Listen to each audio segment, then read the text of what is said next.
Hello everyone, welcome to this video where we will explore using algebra disk to expand linear expression. So let's focus on the first particular part A, where we have 2 times 3x plus 1 as a group. So from here, right, you can see that 3x plus 1 is represented by this. There's x, 3 of them, and 1. And there are how many groups now? 2 of them. So you could see that there is also 1, 2, 3, 4, 5, and 6. Right? So there are 2 times 3. 6x.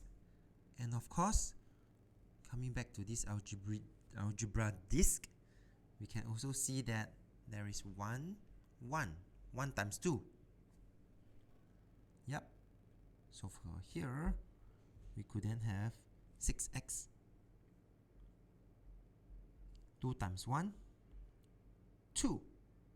And that's how it is represented by the algebra disk. 2 groups of 1, 2 groups of 3x.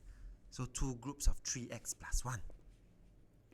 So let's focus on part B then, which I also tapped on the algebra disk already. There are 3 groups of 4x plus 2, which you could also see as 3 groups of 4x. 1, 2, 3, 4.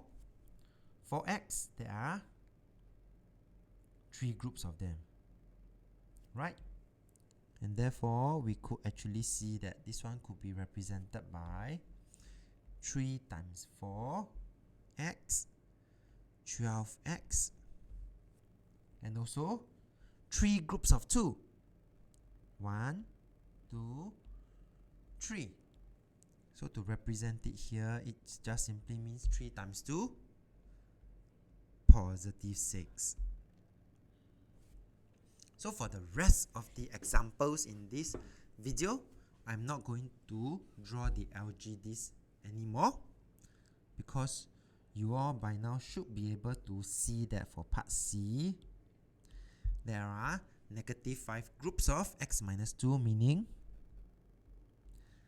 negative 5 times x, negative 5x, negative 5 times negative 2, positive 10. As we move on to the next part, oh, there's a typo, do take note. This one should be part D. Then we could continue to see that this is multiply. 2 times 7, x, 14x, and 2 groups of negative y, negative 2y. Last, negative 4 times 3x, negative 12x,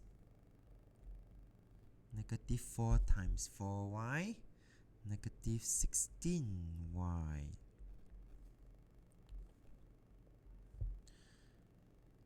With that, we have come to the end of this video. So if you like this video, do give it a thumbs up. Thank you for watching and have a nice day.